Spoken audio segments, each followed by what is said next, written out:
Daily இன்னைக்கு என்னடா சமைக்கிறது அப்படிங்கிற இந்த கேள்வி தானே பெரிய தலைவலியா இருக்கு. உங்களுக்கும் இந்த பிரச்சனை இருக்கா? எனக்கும் இந்த பிரச்சனை இருக்கு. ஆனா அந்த பிரச்சனைக்கு நான் ஒரு சொல்யூஷன் கண்டுபிடிச்சிட்டேன். இப்போ எங்க வீட்ல சமைக்கிறதுக்கு தேவையான இந்த காய்கறி இன்னும் சில ஐட்டம்ஸ்லாம் என்னென்ன அவைலபிளா இருந்துச்சோ அது எல்லாத்தையுமே இப்போ நான் இங்க எடுத்து வச்சிருக்கேன். இதுக்கு நம்மளுக்கு ஜெமினை ஆப் வேணும். அந்த ஆப் ஓப்பன் பண்ணிட்டு ஃபர்ஸ்ட் நம்ம போட்டோ எடுத்துக்கலாம். இன்னைக்கு என்ன சமைக்கிறதுன்னு தெரியல. இதெல்லாம் வச்சு என்ன சமைக்கலாம்னு ஐடியா சொல்ல. 1. பன்னீர் மற்றும் காய்கறி பொரியல் மசாலா. எப்படி செய்வது? பன்னீரை துண்டுகளாக வெட்டவும். பரிமாறுவதற்கு முன் புதிய புதினா இலைகளை கிள்ளி போட்டால் ஒரு புத்துணர்ச்சியூட்டும் வாசனை மற்றும் சுவை கிடைக்கும். தேங்க்யூ.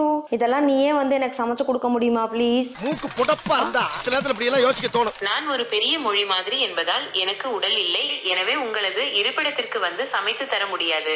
ரைட் விடு. சமைச்சு கொடுக்க மாட்டேன்னு சொல்லிருச்சு. என்ன பண்றதுன்னு ஐடியா கொடுக்கறது மட்டும் இல்லாம சமைச்சு கொடுக்கற மாதிரி ஏதாவது ஏஐ கண்டுபிடிச்சா நல்லா இருக்கும்ல. நீ அப்படி வரியா?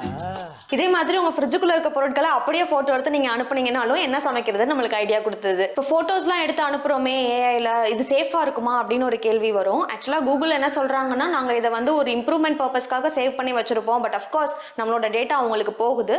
பட் நாங்க தேர்ட் பார்ட்டிஸ் யாருக்கும் கொடுக்க மாட்டோம்னு சொல்றாங்க. இருந்தாலும் நம்ம என்ன அனுப்புறோம் அப்படிங்கறதுல நம்ம கொஞ்சம் கவனமா இருந்துக்கிறது எப்பயுமே நல்லது. இந்த மாதிரி இன்னும் நிறைய யூஸ்ஃபுல்லான டிப்ஸ், ட்ரிக்ஸ் அண்ட் ரிவ்யூஸ் பாக்குறதுக்கு நம்மளோட சேனலை சப்ஸ்கிரைப் பண்ணிக்கோங்க.